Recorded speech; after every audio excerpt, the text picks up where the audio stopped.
as we've already seen on the video on the role of ATP in the body, we actually have to resynthesize ATP in order to produce energy for movement. So if we imagine that we've got sort of a pool of ATP, every time we move, this kind of pool reduces in level, right? It gets lower and lower, and we use up this energy source. We use up this only utilizable source of energy. Remember, we said that ATP was the currency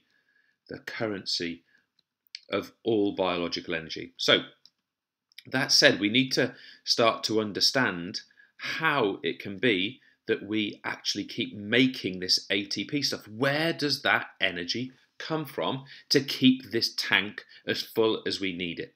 And we've actually got a few sources, right? We've actually got a number of sources. To begin with, we have an enormous store of what we might loosely call fat.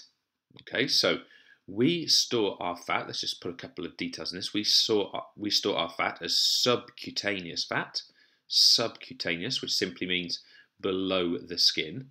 And depending on our sort of scale, how big we are and how much fat we're carrying, our body composition, we actually carry quite a lot of this. So this fat can contribute into this pool of ATP. And what I mean by that is that when we oxidize fat, we're actually able to contribute ATP for movement. And as you can see up here, we've got a really significant pool of fat reserves. Now, fat, you might also see it referred to as lipids, and you might also see it referred to as triglycerides. And I'll go into those terms in a little bit more detail in future videos, but just for now, just to give you the sort of general introduction. And